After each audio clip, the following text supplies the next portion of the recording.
Hey everyone, today is Easter Sunday and not exactly like we thought it was going to be, right? So today I thought, since it's kind of a kid-centric day, that I would do one more video on understanding your children and how they're doing and what you might notice in them. And I'm going to basically talk about 8 ways that you might see your children's anxiety showing up as something else, because when you know what it is, then you can handle it appropriately. So obviously I've talked about in other videos that anger is typically worry turned outward, and that is absolutely true.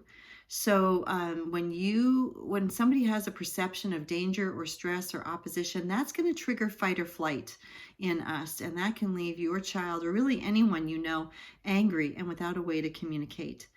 So, recognizing that anger is typically worry gives you a way to talk about it instead of just reacting to the anger and maybe giving them a timeout or taking away something that you didn't really need to do before you had a conversation. Also, you're probably noticing sleep issues in everybody.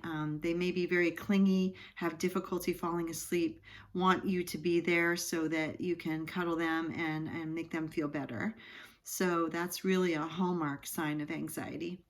Then you've got your defiance, when people can't communicate what's really going on, you might want to interpret that defiance as as their attempt to control a situation where they're feeling anxious and helpless. So again, you can address the defiance by saying, I see you're really upset. What can you tell me right now that will help me understand?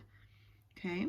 Then there's something called chandeliering, which is kind of interesting. That's basically, instead of a meltdown, if you think of a kid having a meltdown or a person having a meltdown, think of them exploding up.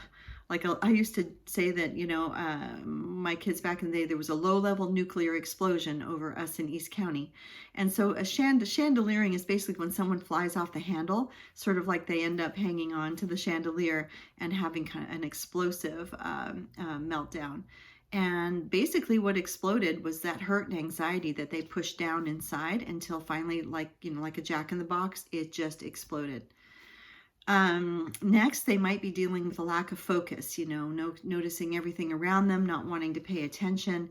So often that's telling us that the kids are or people really, for everyone, that they're just so caught up in their own thoughts that they really can't attend to anything. So they are, eyes are all over the place, moving around. They can't pay attention to what's right in front of them. Also, there's avoidance. So if they don't want to do, if they're trying to avoid something, they're going to do whatever it takes to not have to do it. So talking with you, again, helps them stay on task and be appreciated for what they're doing. You may notice some over planning in kids if they're old enough to be aware that maybe there's not enough of something, or maybe they've caught some little bits of the news and they don't know what they heard. Kids are notorious for cherry picking information, and you don't always know where it came from.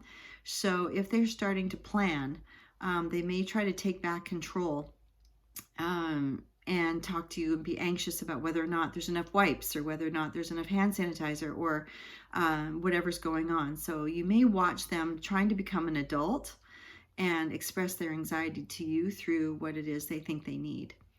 And then of course there's negativity. Negative thoughts are much easier to follow than positive ones, and so people with anxiety are gonna land on and focus on negative thoughts, and so it's kind of like they're circling the drain. So it's really important to stop them, ask them to breathe, right? We talked about in another video about at least 3 to 5 deep breaths, and have them notice something positive. Or if they're younger, you could say, I spy with my little eye, something in the room that is red, and ask them to find everything red in the room.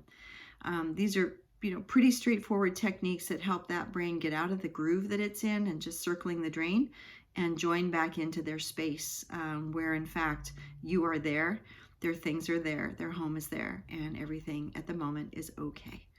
So just always remember that these things show up, and instead of beating yourself up and thinking that you're a bad parent or a bad caregiver, I'd really like to ask all of us to just have forgiveness for ourselves. We are in an unprecedented situation. So even if you're getting yelled at a lot or perceive that people around you are being irritable and short and rigid, have forgiveness and tolerance for them as well as for yourself. There is nobody here who's not going through this situation. So it's not like you're the only one. And just recognizing that, essentially, forgiving ourselves and each other is probably the greatest gift we can give to each other right now. And try not to hold the grudges that are going to, spin around in your head, and for the kids too. All right, that's it for this segment. I'll be back in a second. Thank you. And there's your heart.